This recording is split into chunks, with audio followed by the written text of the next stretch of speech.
going on, guys? Welcome to The Saved Show with your host, Justin.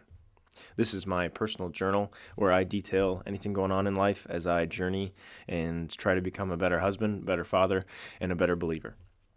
About once a month, I'll try to sit down with a guest via Zoom or in person if able. And that's what we have for you today. We have a guest episode with none other than the Stoic Christian. I met this gentleman on Instagram. I found his page to be very helpful, something that I like to see in the morning with the things that he's putting out there, furthering Christ's kingdom. So I'll let that episode speak for itself. Before we get into it, though, I did want to say thank you to all of the love and support for the October collection. I'm wearing the new Christ is King sweatshirt right now. My wife is actually wearing the Wise as Serpents, Innocent as Doves tee. And I think both of these things are one of the best things we put out there. That's just a personal preference. If you want to check out the entirety of the collection, shirts, hats, sweatshirts, please go ahead and check out thesaved.store. If you want to support the show another way, please tell your friends and family about it. Love to see all the growth that we've had so far, and who knows how God can work through this. So share it, and with that, why don't we hop into the episode? Hey, welcome back to the show, guys. This is Justin. Welcome to the Save Show. I'm sitting here with the Stoic Christian, the mystic sage who shall remain faceless and nameless. But welcome to the show, Mr. Stoic. Hey, thanks for having me. It's an honor. Yeah, it's been a pleasure. We've spoken back and forth on Instagram and some socials, getting to know each other. Love what you're putting out there, and just thought we could have an interesting conversation. So trying to bring some depth and different kind of content to the people. And I think the people will want to hear from you. This sounds pretty good. I think that's a good way of putting it. I I started this on a whim. Uh, Actually, back in I think it was like 2015, I created the account called Stoic Christian and never touched it until February of this year. Wow. It just sat there as a as a property that I owned. Um, I was encouraged by a guy.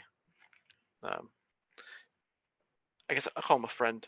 Um, you, you all know him on Instagram as Trad West. You know Okay. that page, Yeah. Trad underscore West underscore. Yeah. He's got quite the following. I met with him one day, not like in person, but I joined some Discord group he was in, and this is when he was like 25,000 followers. He's at 100K right now, Yeah.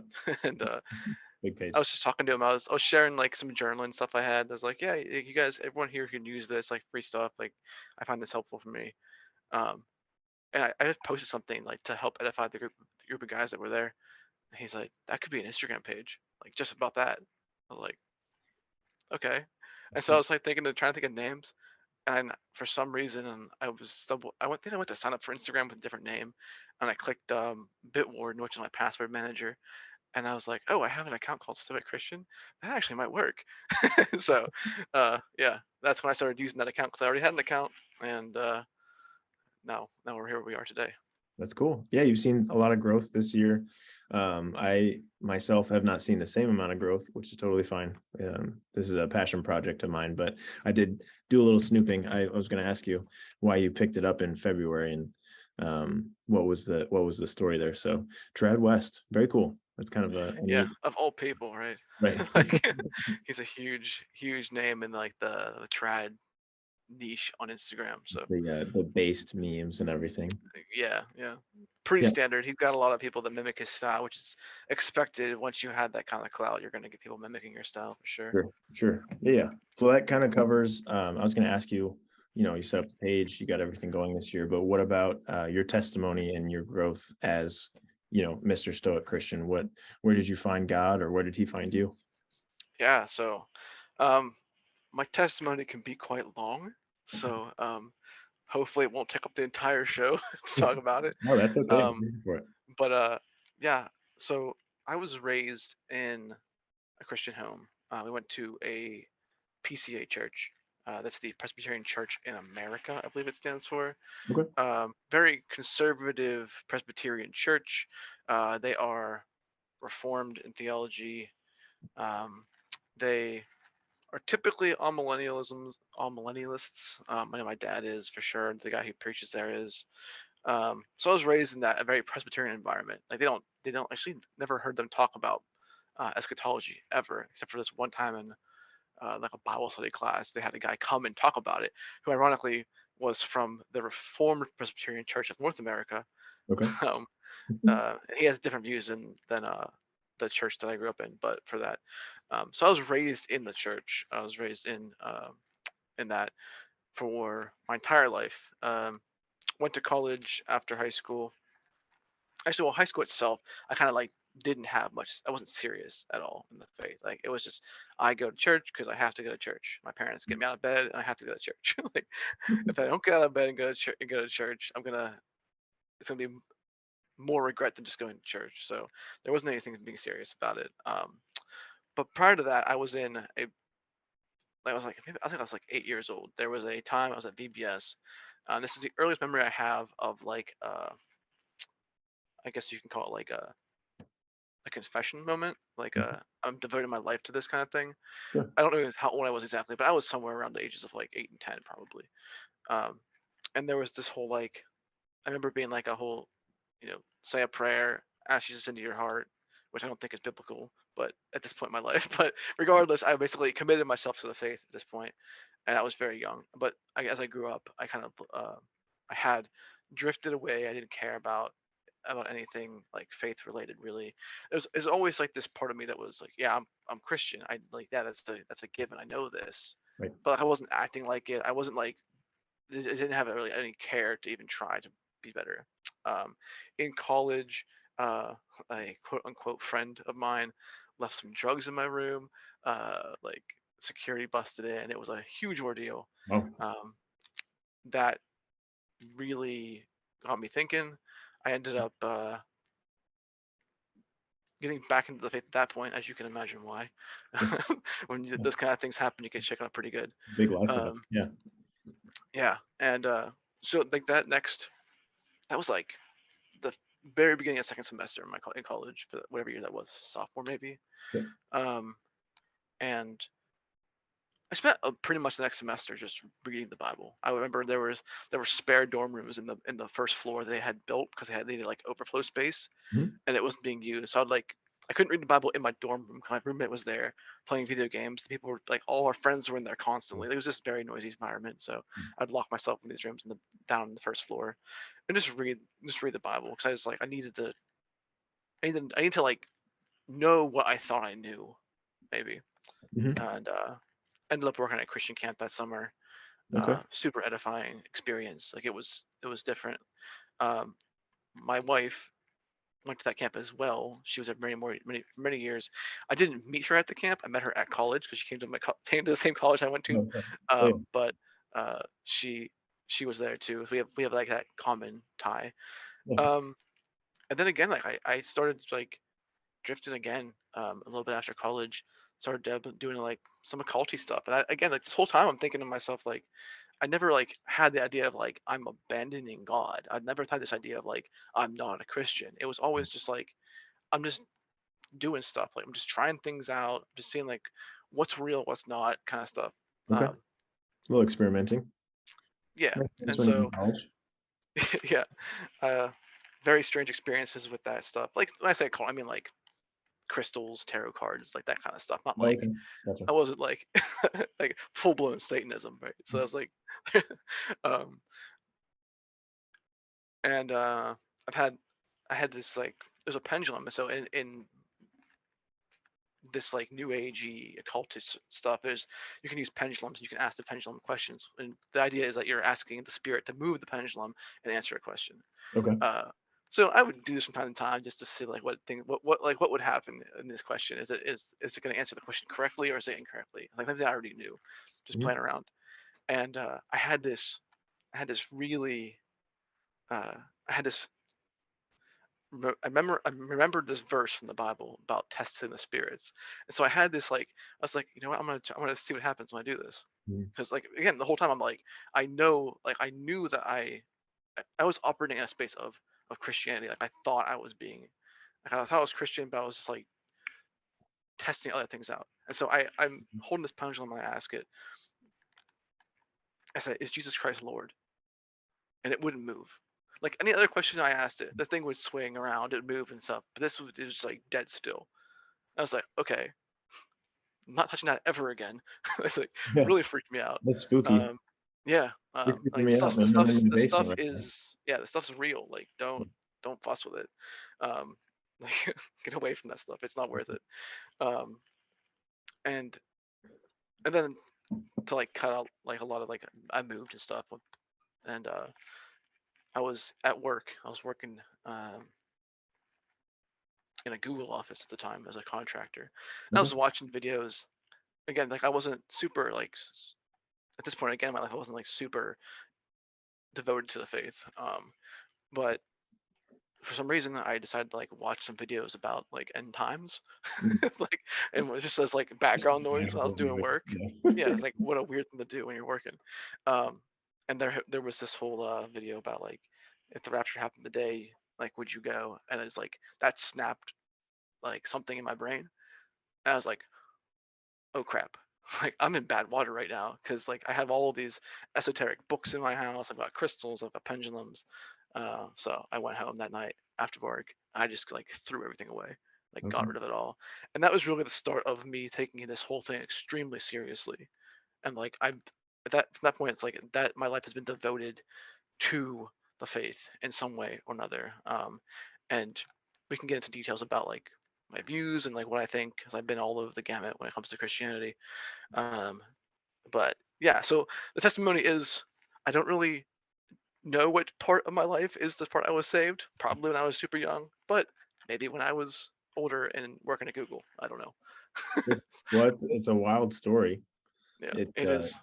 I was gonna say it's kind of a carbon copy of, my life with going to church growing up and going to church camp and those things. And then once you started mentioning some of the pendulums and stuff, you freaked me out. Yeah. I can't do the scary like demon movies or anything. Oh, I don't. Since I I've never. That's interesting you said that. I've never been into horror films. I don't watch that stuff. I never did. since we think Um, that it's real, like not to be mhm. messed with, you're No, it's making not to mess with. I large think. film in production using such horrible subject matter, and who knows Yeah. what will come of it. I think like it was.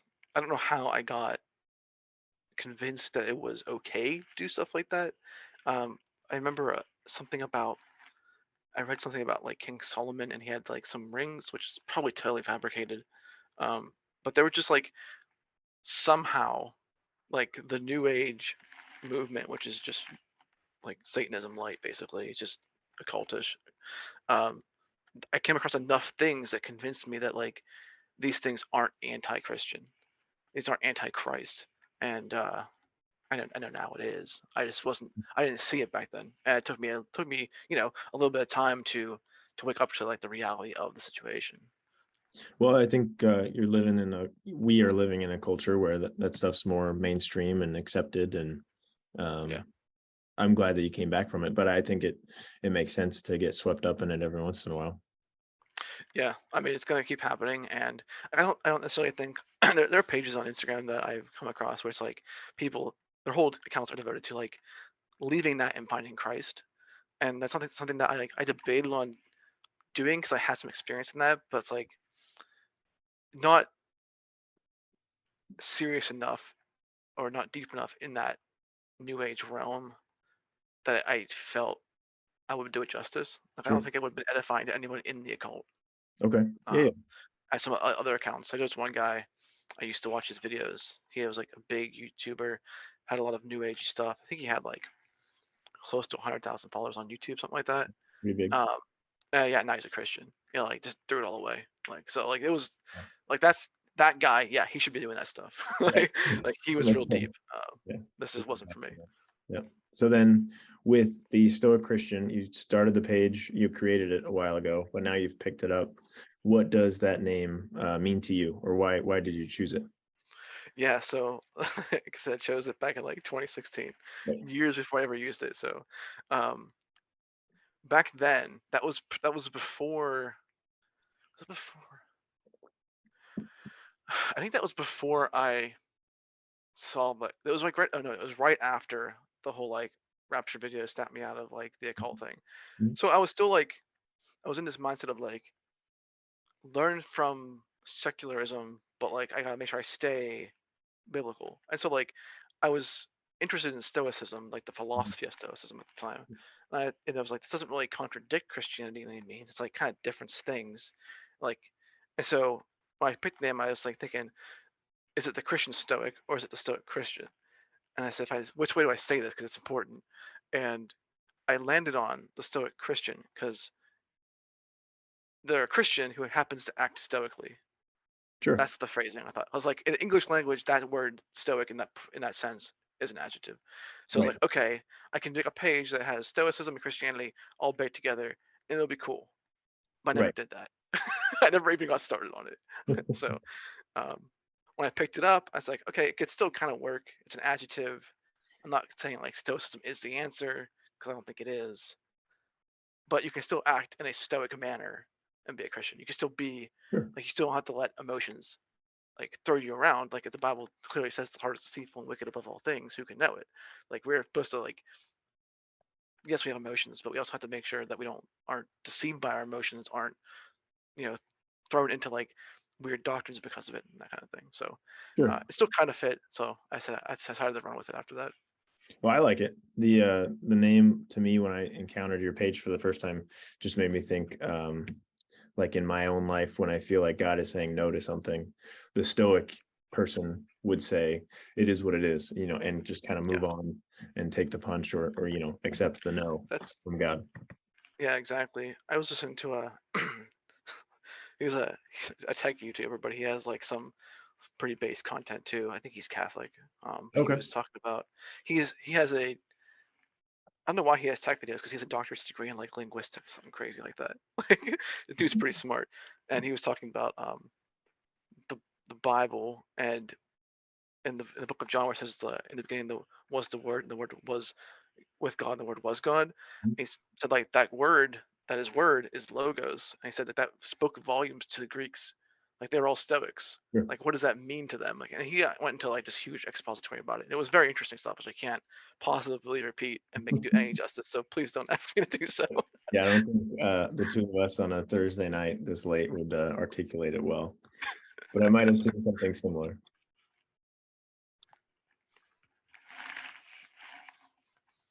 Let's see. I'm just looking up logos real quick. Yeah. Divine reason implicit in the cosmos, ordering it and giving it form and meaning. Mm. Yeah, I think that's and Mm, he went like I said, he went into a lot of information. Like he broke it down pretty good and I was like, oh that's like pretty big brain stuff there, but it was cool to listen to. Big brain. I love your vernacular. It's good. Based. Yeah, a whole lot of internet memeing in my life, as you can probably tell. Well, I heard once it's a podcast, and the gentleman's name is Spencer Clavin. The Young Heretics is his show, and he went over mimesis in Greek. Yeah, okay. And it was a fascinating discussion about how the word mimesis turns into meme, how we use it now. But mimesis in the Greek meant imitation. So just like we're doing now, we're poking fun at things by imitating it, but to an exaggerated extent, and how we can find the truth in these memes that we're creating. It is another fascinating discussion that I heard online. Yeah, I've heard somewhere it talks about that, like breaking down the word meme, like what does it mean? Yeah, like what you said, it's basically just like you're taking a concept in society that is ridiculous in and of itself, and then you make it more ridiculous, Right. and you put it, and then like you basically extrapolate it, and in our current age, you make a picture of it, you put it on the internet, and everyone laughs at it because it's ridiculous. It's like, oh yeah, that is actually that ridiculous. It's that stupid. Like, thank you for Insensitive. extrapolating it so I could laugh at it. Yeah. Yeah, that's cool. I feel like what you're doing, putting text on a picture, it's not just that, it's elevated. You're putting in an effort to come up with, I think 5 posts a week is what we're putting out right now. So that's a lot of Yeah, effort and yeah, studying, and I guess the question it that I is. would ask you is what guides you, or how do you find the time in the day? Yeah, so luckily, because I've had enough experience creating content online for other projects, um, I kind of gotten used to the tools already. So like that's not like a big challenge for me. Yeah. Um, and so like for these posts that I put out on a Monday through Friday, um, I tend to have a backlog of potential topics. So I have in my phone, I have an app called Markor. I think it's called that Marker, Marker. Okay. Markor. It's for I have it on Android, so Gotcha. it's an open source app. Like I'm a computer nerd, so I have all kinds of weird apps. Yeah. And so like I just go in there and I just jot down like here's a topic idea, boom, boom, boom. It's how, and so I don't think about it. It's just in a folder called Stoic Christian / content. Like this is just a bucket of stuff. Sure. So if I need something, I go in there and like I look at the titles I put in there, or the file names, not the titles.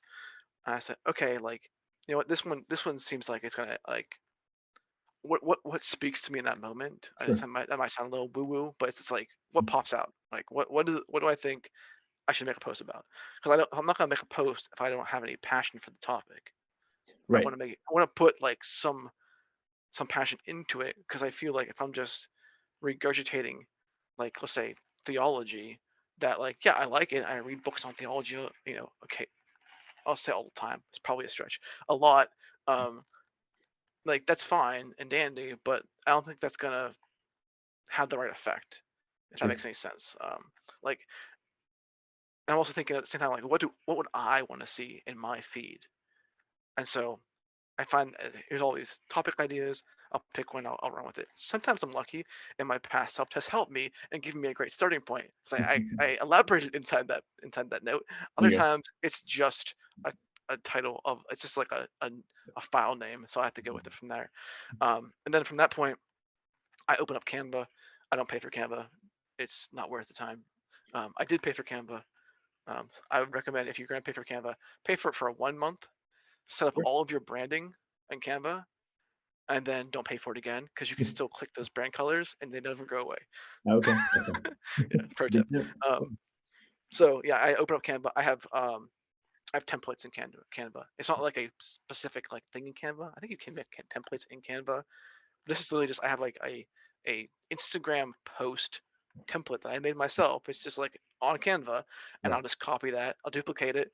I'll Duplicate. go in Yep. and I dump the words in there. And so like before I go in there, most of the time, I will have like, let's see, I have title, two posts at the end. They're like, hey, follow me here or go to this place, Yep. and then Yep. here's like my name. And so I think I have like what, 7 actual slides of information. Mhm. So I make sure, if I help myself enough before going into Canva, I'll already have all of those basically 7 sentences, 7 Okay. mini paragraphs uh, already typed up. And I'll just copy and paste them into Canva, and then go and find a picture. Um, the fun part is whenever I'm there spending like a good 10 minutes trying to find a picture, I feel like I'm wasting my time. But uh, Sure. that's just because you get carried away sometimes. So Yeah. it's Well, all that about is just a and system in place. yeah. Yeah, that's what I was gonna say. It sounds like you've got the infrastructure set up and the skill. And not to sound woo-woo, but when the spirit speaks to you, you have something you want to talk about, you can easily use that infrastructure and get it out for Yeah. people. Another good tip, if you get anyone out who is listening who wants to make content online, specifically let's say for Instagram, they'll say you have these templates set up and you're ready to go. Like you're like, okay, I can just copy this. I go in and make my edits. Mhm. Um, if I'm reading a book, I'm reading a book right now called The Battle for the Biblical Family, and I don't have it in front of me, so I can't tell you who wrote it. George something or other. You can buy it. It's printed by Crown and Covenant Publications. Um, I'm reading that book, and so like when I read books, I will have my phone next to me, and if I have something that like, oh, this is interesting stuff, I will go and write the note down on my phone, reference the page. I write the note in my own words so I can just use it myself, not have to worry about ripping the guy off. Yeah. Um, Yeah, you don't want to do so that. another pro tip. Yeah. And so like I was reading that book recently, and man, I'm gonna try and find it now. A post I did recently, Instagram, um, His name is George was C. basically, Scipione, by the way. what was that? Go ahead. It's George C. Scipione, if anybody wants to go check it out. Yes. So the post I have, one, two, three, the 4 posts ago called "You Need to Focus on Protecting the Family." Like literally, this entire post is because of that book and notes I took from that book. And I think I read like the first 2 chapters before I was like, hey, this is enough information here. This could be a decent post. Like Mhm. things that I noted down in my own words, like they spoke enough to me like this is important stuff. We need to be talking about this Yeah. more. Get it out in front of people. Um, Yeah. yeah, and so that's another good way to do it. It's like if you're anyone out there who's like reading books, write notes in your own words so you can just literally copy and paste your own words. You don't have to worry about plagiarism. Um, like it's like this is a you share a paragraph and boil it down. Like what is he saying, and then save it for yourself for later.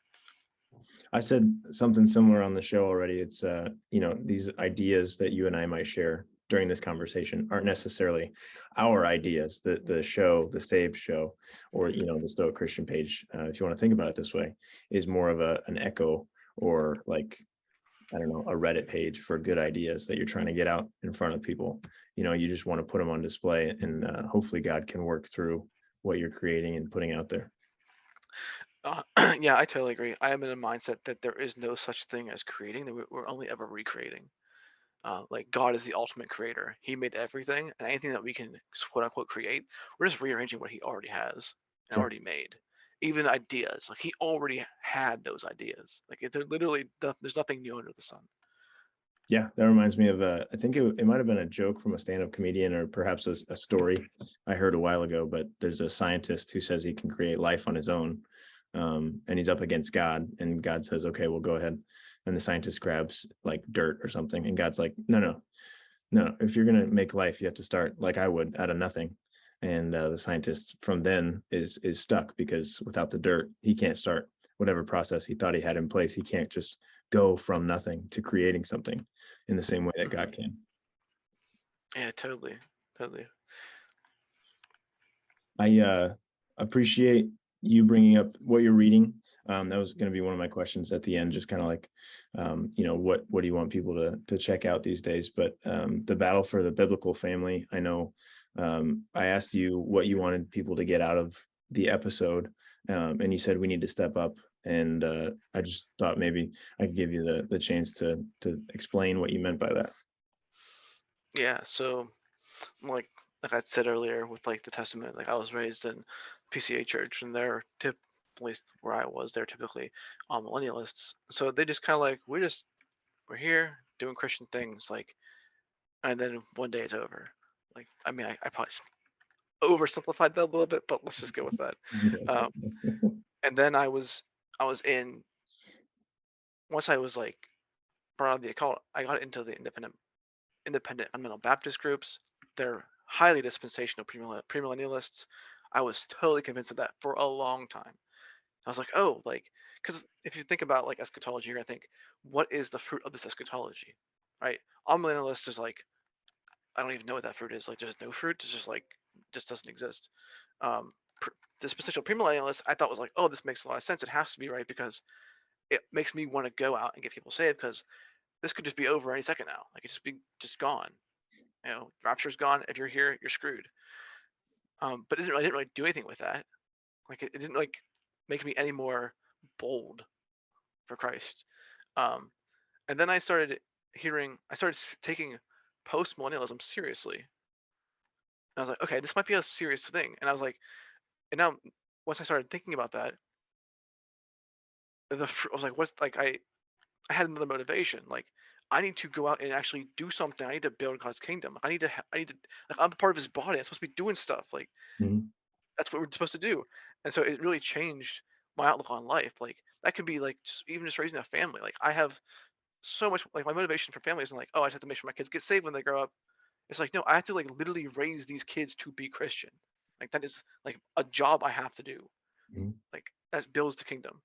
I think I don't necessarily think I'm a post millennialist. I might be like what is considered a historic premillennialist. I don't really know. There's a lot of weird words out there for this kind of stuff. Well, But can you just explain, maybe for somebody who might not know, what all those words mean, like okay, eschatology, pre and post? yeah. So in my like limited understanding of all this, I'm not a doctorate in theology or anything. Yeah. So We're just trying to eschatology figure is it the out. study of end times. Okay. boil it down to that. Um, Premillennialism basically says that Christ will return, and then the 1,000-year reign. Then there'll be 1,000 years of like Christ ruling on Earth physically, and it'll be like the perfect Christian utopia kind of thing. Um, I guess it probably sounded kind of stupid the way I said that, but well. I think it makes sense. Um, okay, postmillennialism is different. It's like we are Christian, like Christianity happened, it builds and builds and builds and builds. Then there'll be like 1,000 years of like everyone's basically Christian, and it's again a Christian utopia, and then Christ comes back at the end of all that. Like Okay. that view would be, we are to make we are we are doing the job of making his enemies his footstool. Once that is complete, he comes back physically. All millennialism is just 1,000 years just doesn't actually ever happen. It's just a metaphor for a really long time, and then Christ comes back. Um, so that's what all those words mean, at least from my understanding of them. Yeah, no, I appreciate that. Just not something. There's I want to say it's Newton's flaming laser sword, I think is the way that it's been phrased to me, and it's the concept that some things just might be beyond our understanding. Yeah, Um, yeah, and so for sure. with end times and things like that, important to learn about. And I hope everybody comes to their own understanding. But it just might be one of those things that we don't ever understand until. Yeah, like I said, I was thoroughly convinced of dispensational premillennialism. Now I'm not so sure. When I said historic premillennialism, if unless I misunderstood when I learned about that, it's basically Christianity started, Christianity keeps going. Like we're building Christendom, Christ comes back, and then there's 1,000 years of like utopia Christianity. Mhm. Whereas dispensational premillennialism is Christianity happens, it's church age. We all get raptured out of here. God pours his wrath on everybody that isn't Christian, except for the ones who get saved during that time. It's a little tricky. Um, and then Christ comes back and there's 1,000 years. So there's a slight difference in that. That's why I said historic, because I think Yeah. the Puritans, like, you know, 15th century Puritans, or maybe it was like 16th, 17th century Puritans, they held the view of like, we are Christians, we build Christendom, and then Christ will come back and he'll rule and reign for it. Like he'll be our king physically on earth at some point. Definitely. So I think I'm more in that camp. But the whole point of this was standing up because like look at the previous generations that we have come from. Like I'm a millennial by birth. Like I was born in '88. Nothing to do with premillennialism or postmillennialism. It's just hilarious to say that that's the same word. Um, and so like I look back on what was going on before me. Like let's say in the last 100 years, Mhm. it's like it was a very dominant idea of that just get saved soul, we're getting out of here any second now, just get people saved, and it proves a very shallow Christianity. And I honestly think the reason we're in such a hot mess now in this world at large, is from my point of view specifically the United States, is because of that thinking. And like no one was actually doing anything for a very long time, like other than just like let's just get people to come to church, hope they get saved. Like yeah, Jesus loves you. Do you believe? All right, cool. You're saved, Mhm. but like don't have to do anything. Like that just wasn't. For me, it looks like it wasn't effective. Like we now have a country in the United States, at least, like ruled by pagans, and we need to like we're basically being overrun. And I think we as Christian men specifically need to stop thinking that way and start thinking, what can I do to build Christendom? Like, how do I make for my kids and their kids? I don't want their lives to be awful. I want their lives to be rich in the Christian faith. I want them to be in a grow up in a society that they don't have to worry about going outside because of their faith. Sure. Like, I want them to live in a Christian nation. Um, and it's like that's what I mean by stepping up. Like Yeah. our near ancestors have dropped the ball, and unfortunately, we have to pick it up. And that's not going to be fun. I guess sometimes it's just not going to be fun. But if we don't do it, our kids might have to do it, or their kids might have to do it. And I don't want them to have to do it. I don't want my kids to have to deal with something worse than I'm dealing with now. So Right. I want to get there and cut it off now. I'm gonna be like, I'm gonna be like Boniface and cut the tree at the root and get out and like call it done. Like let's stop this now Right. and let's stand up and do something about it.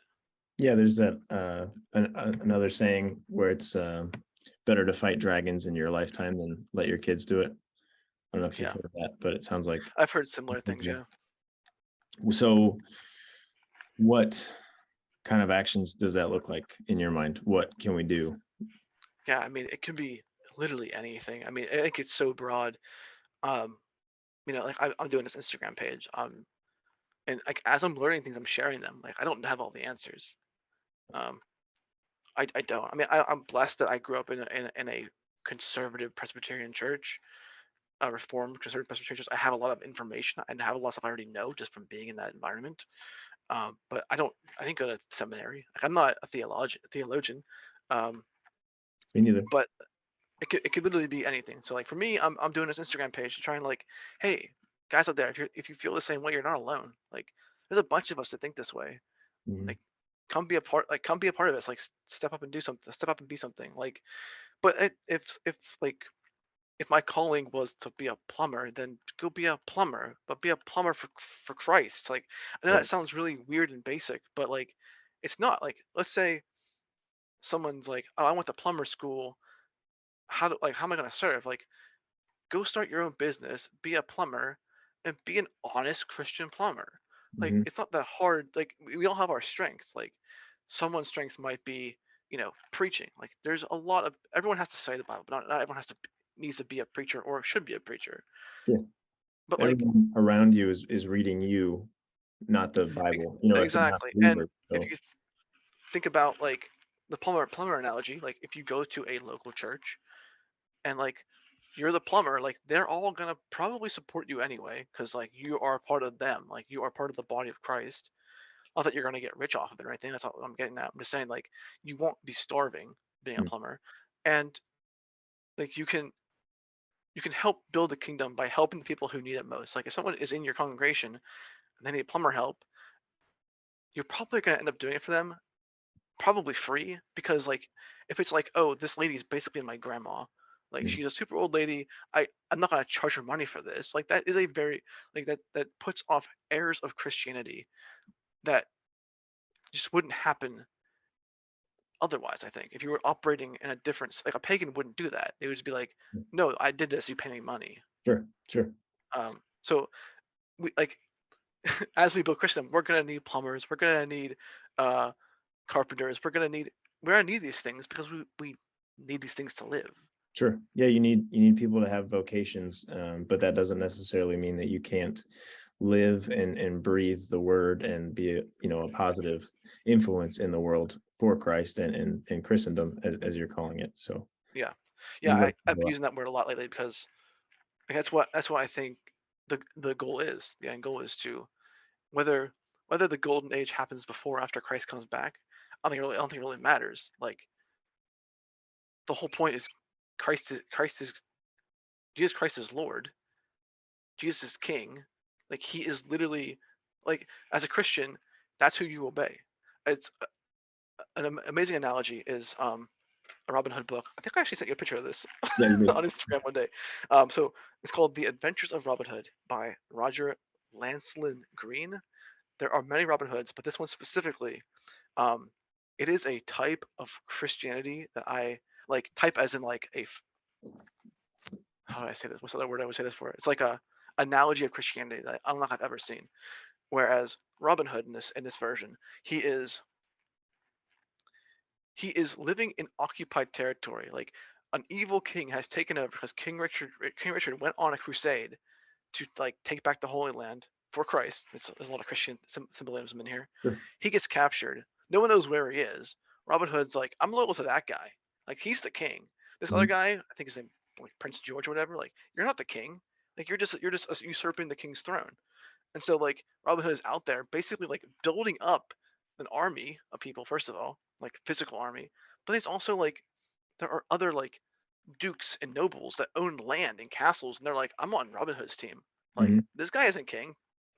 King Richard's king, and they're waiting for him to come back to rightfully take his throne back, so they can live in peace again. Like that's what we're doing as Right. Christians. Like I live in the United States. Like I obey laws that don't contradict the Bible, that don't go against God's laws. But like my king's Christ.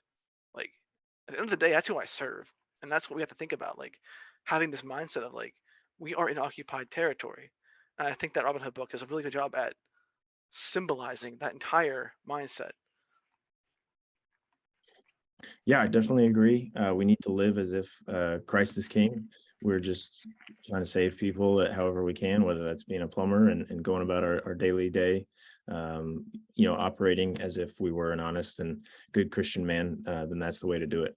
But I want to thank you for coming on, Mr. Stoic Christian. This text box that I've been staring at for the last hour. I appreciate you coming on, and I love what you're doing. And thanks for all the support as I try to develop this podcast.